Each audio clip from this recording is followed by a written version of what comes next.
Before the iconic Virgin Pendolino, the record-breaking APT prototype was the genesis of the British tilting train program named the Advanced Passenger Train Experimental. This would be the grandfather of the very famous and iconic Pendolino. It would also be the precursor to one of the fastest electric trains in Britain. Next week's episode will be continuing with the further development of Amtrak's electric services, such as the development of the Amtrak AEM7 and the ALP44. If you are interested in these sorts of videos, do give this video a like and subscribe, as it does help out a lot. I'll be also getting into improvements made by Amtrak on the Northeast Corridor and discussing the lead up into the iconic and soon to be replaced Amtrak Acela train sets. So tune in next week to learn more about Amtrak. It's all aboard Amtrak for next week. In 1966, a new high-speed long-distance service was introduced. This was known as Intercity.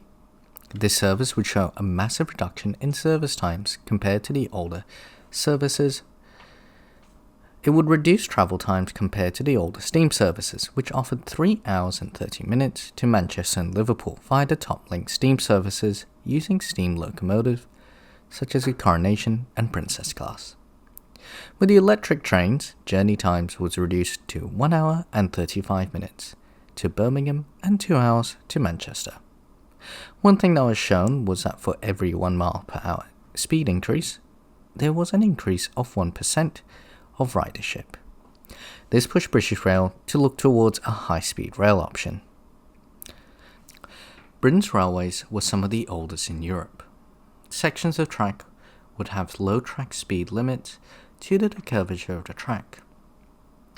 One solution to increase speeds was to increase the angle of bank on the tracks itself, creating something we call super elevation. This was a way of increasing speeds for all trains. Super elevation allows passenger trains to go even faster. Downsides do exist for super elevation though. It's simply more expensive to build and maintain compared to a regular flat curve. One issue is for slow moving traffic, or traffic that stops mid-section on a super elevated curve, was that it could simply have issues with stalling or instability. Angles larger than 6.5 degrees was the limit. So, one solution was, what if you could create a train that could tilt into the curve itself? Tilting trains weren't a new thing at all. Things such as the UAC turbo train, and even earlier in the 1950s, Talgo train sets had the ability to passively tilt into the curve. However, they were very slow to react, and would often swing out once the track leveled, just like a pendulum. What they truly wanted was a train that could detect the curve and could tilt the train accordingly while removing the pendulum effect. A Dutch intern named A.J. Isbert was working on an active tilt system. He proposed that instead of working on a passively tilting system that relied on the pendulum effect, they could use hydraulic cylinders to shift the carriage instead. Derby Works would instead propose a passenger version of this, named the high-speed freight vehicle, to test the active tilting system, and this would later expand into a full train set, as was believed that a single car would not answer important questions, and to see if the concept would truly work. This new train set, named the Advanced Passenger Train Experimental, would have some large and important requirements. It must be able to reach 155 miles per hour, and to reduce travel times like British Rail management wanted it to, it must also travel through curves 40% faster than current traffic. So in comparison, what they're comparing it to would be the Class 86s and the Class 85s. So, while the project was ignored for a while, the team's persistence with dealing with politicians would finally see the project start in 1969. As part of the requirements, it needed to reduce wear on the track.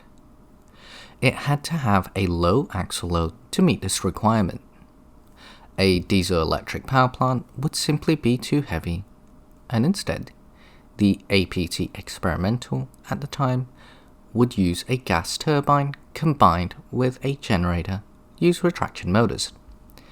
This is a stark comparison to a similar project in America named the UAC turbo train, which used a gas turbine, however, would use a direct transmission. One advantage of the APT would be it had a higher tractive effort, and with the gas turbine, it was very competitive fuel-wise in comparison to a conventional diesel power plant. The APTE would be given the Leyland 2S/350, which was a relatively small run of gas turbines built by Leyland. The APTE would finally be ready for testing in 1972, with the first run on the 20th of July 1972. This would be met by a ban of operating by the ASLEF union members, due to the fear of the train being the first step towards the removal of firemen, or, as in some places known as the second person, from train crews. Due to the lack of non-union members on the train trip, an inspector had to move the train back to Derby Labs after the testing was complete. You may be wondering what an inspector is in terms of the railways. During British Railways, they function on several duties, such as examining drivers, keeping standards, and enforcement of the rules. They were later split into separate roles later down the line. In my state of New South Wales in Australia, they were later split into two divisions of standards and compliance. The strike would later spread towards other areas and would cause British Rail to lose more money than the whole APTE project in a single day.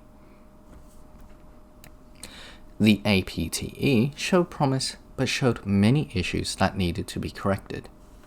With the train set being removed from testing, this allowed for the train to be majorly overhauled. The non-driven bogies had issues with instability at high speed. This would later be changed to a modified version of the powered bogies, with the motors ripped down. A further modification required them to stiffen the bodies of the power cars as well. This set would later be shortened to just 3 cars. The 3-car APTE would leave Derby Works on August 1973 and would begin a testing phase of 8 months, trying to discover all the flaws and issues of the APT program so far. Testing mainly focused on suspension, braking, and curve performance.